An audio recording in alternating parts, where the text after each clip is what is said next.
Rest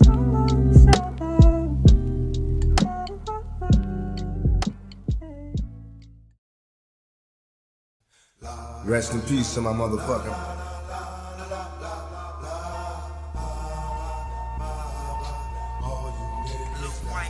I reminisce on dangerous summers, was just a thug nigga working for drug dealers in neighborhood. Run about the age of 13, we was gunning and it was fun to see the police running. Niggas disappear when we come and live. Nappy hair shorty, addicted to drinking 40. My niggas is naughty and y'all niggas is fucking corny. But you left me in the summer of 89, a very good year. Crack cocaine sales rose.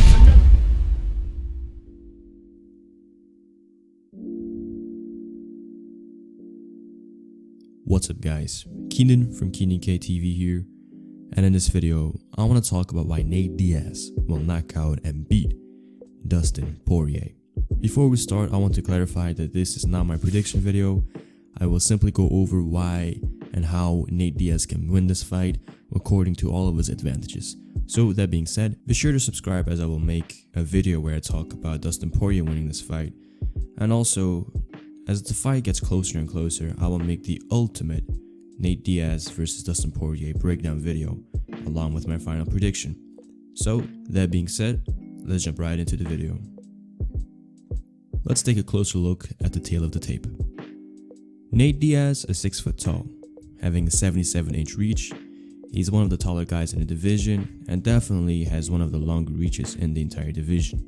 Dustin Poirier stands in at 5'9", having a 72-inch reach. He's not the biggest guy in the division, but also he's a fighter that comes from the featherweight division, so definitely the size advantage is going into Nate Diaz's favor. Let's take a closer look at their professional records. Nate Diaz has a professional record of 19 wins with 11 losses. Dustin Poirier has 24 victories with 5 defeats. Now that we have covered the tail of the tape and all the statistics, let's jump right into the video and talk about how and why Nate Diaz can knock out and beat Dustin Poirier. As we all know, Nate Diaz is a fighter that has been around the block for a very long time. He's 33 years old, so definitely he's getting closer and closer, to aging and, aging overnight in the sport. He has been inactive for 2 years, but in my opinion, Nate Diaz is definitely a game fighter that if he really wants it, that he can go in there and, show up in peak condition. When he fought RDA, he was not really committed to that fight and came in, 5 pounds heavier. He came in at 160. So definitely when he wants to, we can show up in tip-top shape like he did against Michael Johnson, or he can really show up not wanting to show up, if you want to call it, right? Like he did against RDA, for example. So in my opinion, right now, with Nate Diaz talking about, I'm not going to show up and, fight Dustin Poirier because of the Conor McGregor and Khabib announcement, in my opinion, I wouldn't really take it too seriously what Nate has to say about that. But at the same time, Nate might just flop it and not train as hard and not do his best. So assuming that he does train his best and really puts all of his effort into this fight, I'm going to talk about how that Nate Diaz can beat Dustin Poirier. To begin with, Nate Diaz is a slow starter. We all know this. Nate Diaz is not the fastest fighter. Nate Diaz is not the lightest fighter on the feet. But what he does have is the ability to absorb punishment and showcase his very, very, very great cardio. Now, Nate Diaz, as we all know, is a very slow starter. Like I said, he's not the lightest guy on the feet. He's not the fastest guy with his boxing. So early on, I would have to favor Dustin Poirier getting, the better of the exchanges if they are going to exchange. But I do believe that Dustin Poirier is going to find his way early on. The longer the fight goes on, the better Nate Diaz gets with each round. Now, mind you, there are only 3 rounds in this fight. This is not a 5-rounder fight. But that being said, Nate Diaz's cardio is definitely going to show up. Dustin Poirier, he's not really known for having great cardio. But since this fight is going to be on the feet, I do believe with the constant pressure of Nate Diaz, we will see Dustin Poirier try to work very, very hard and, to knock him out or damage Nate Diaz. But because Nate Diaz is a fighter that's very durable and, likes to come forward, I see Dustin Poirier throwing all that he has at Nate and Nate just absorbing it and still coming at him. So that alone is going to mentally drain and physically drain Dustin Poirier. Now, also, you should note that Dustin Poirier has lost twice against Southpaw. And how did he lose against Southpaws? Well, he got knocked out clean.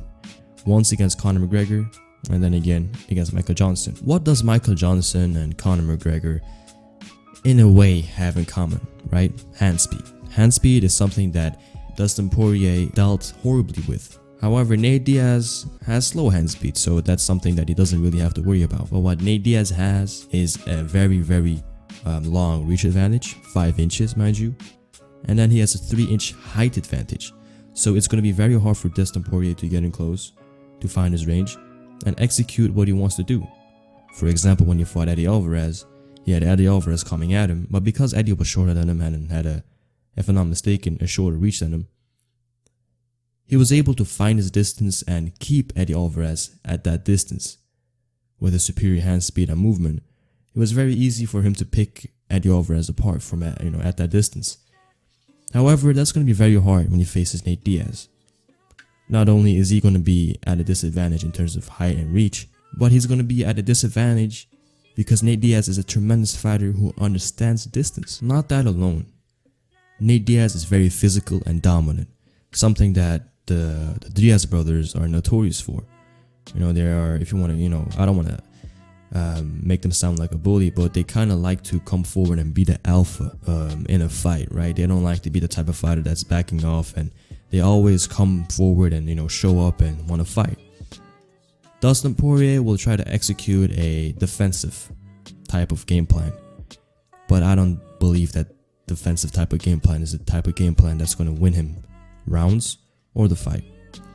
So definitely in terms of this fight and how the fight is going to play out, Nate Diaz is going to be the aggressor, as he always is. Unlike facing Conor McGregor, Dustin Poirier is not a fighter that has the slick movement, the slick counter-punching that Conor McGregor has, nor does he have the hand speed or the power that Conor McGregor possesses to stop Nate Diaz in his tracks in certain positions, right?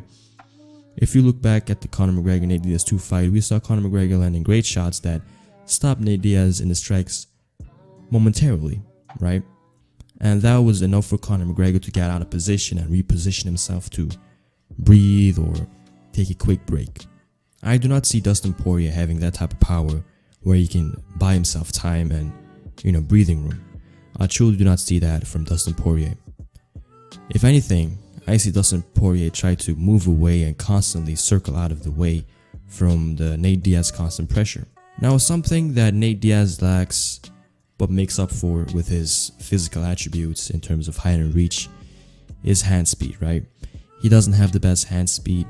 He doesn't have the hand speed that Conor has or Michael Johnson has, obviously. So how would Nate Diaz be able to catch Dustin Poirier if he's always moving, getting in and out? So how is he able to do that? If you really analyze and take a look, the way that Dustin Poirier deals with southpaw fighters is not very well. He tends to walk into the left-hand shot. He tends to walk into the danger zone. And hopefully he has learned from the Nate Diaz and Michael Johnson fight and has made adjustments to his game to avoid getting lured into the big hand, right? Nate Diaz will have to rely on his pressure to corner Dustin Poirier. Now, Dustin Poirier, like I said, he will try to move out of the danger zone. But how much can he move and how much pressure can he take before he starts to slow down? And that is where the Nate Diaz cardio comes into the play. Nate Diaz's superior cardio will be a major factor in slowing down his opponent, Dustin Poirier. The more he slows him down, the more effective and the clearer openings will be for Nate Diaz, and the better he can snipe in those long, rangy jabs and straights. And those jabs and straights will accumulate over time.